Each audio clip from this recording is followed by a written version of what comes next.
Hey there! So today I'm going to show you how to make bone broth.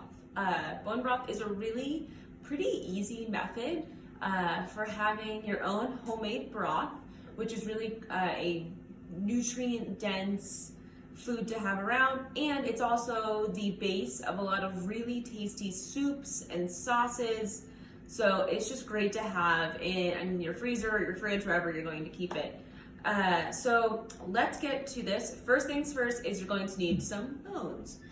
So here today I have some bones from a friend who raises cattle up in northern New Mexico, and I bought a bunch of meat from them, so they just gave me a bunch of bones.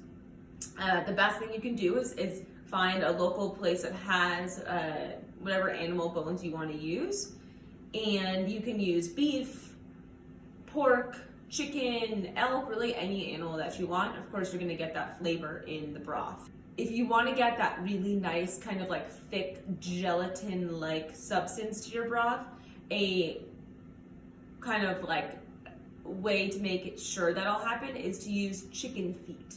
So I know that's a little weird, maybe creepy, but you can get chicken feet pretty regularly from like a natural grocery store or butchery. And chicken feet have a lot of like gelatin in them, which will help to make that broth really jelly and it adds nice flavor.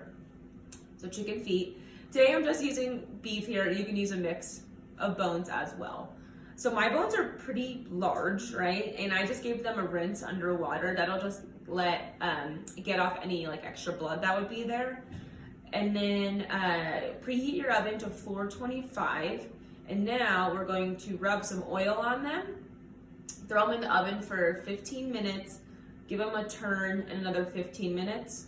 Since mine are pretty big, I might let them sit in a little bit longer, but we'll see. And the point of roasting them is you just kind of bring out some more flavor, some depth. You get that nice kind of roasted flavor. You don't have to roast your bones, but I think it adds a lot of good flavor. So just drizzle some oil.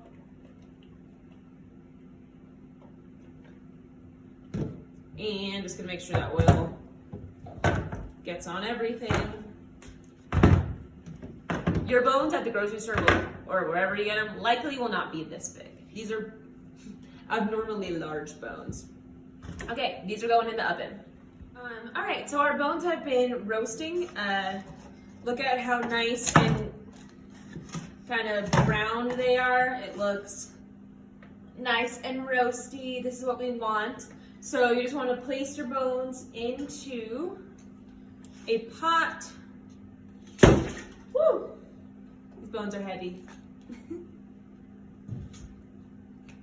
And cover the with water about 3 inches above the bones. And then we're going to kind of let the water in here come to a boil at a kind of slow temperature. You don't want to just crank the heat. And what this does is it allows the broth that's forming to not become too cloudy. If you heat the water slowly, then it won't kind of disable the proteins that are in there, which can make it really cloudy. So you want to heat it nice and slow and bring it to a boil.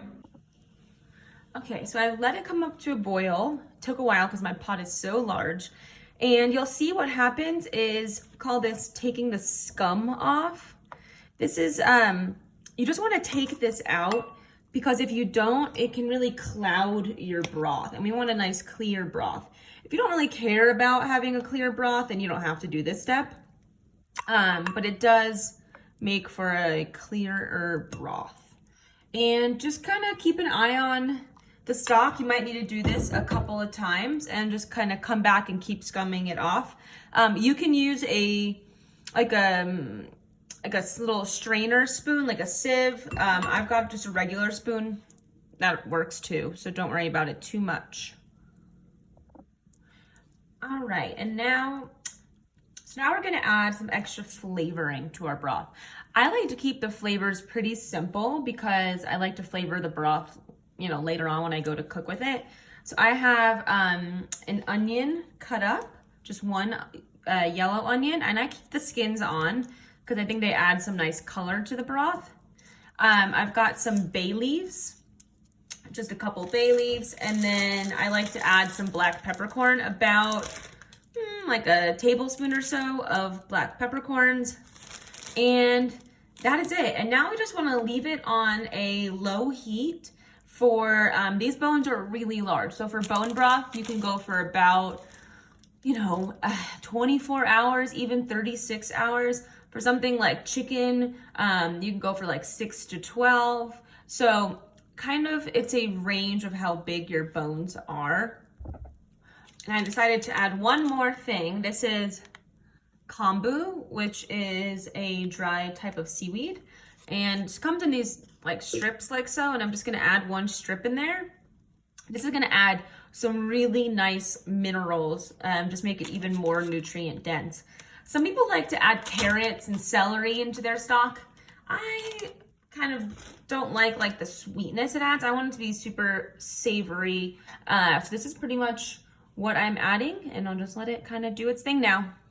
I've let this cook for 36 hours. I just let it be on low overnight, all day. And look at that deep color. There is a lot of fat on top, so you might see that. And I'm gonna now strain it and let it cool and put it in different types of jars. And I'll have bone broth for quite a while.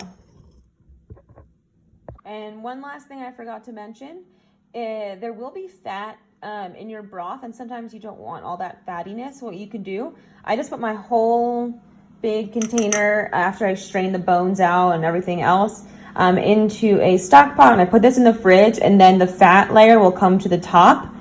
It's pretty thick, nice layer, and then you can just kind of scrape it off and you're left with the broth underneath it. And then underneath that fat layer, you should have nice, really jelly broth when it's cold like this. That means that there's a lot of collagen in there. So this thick gel stock is a really good sign.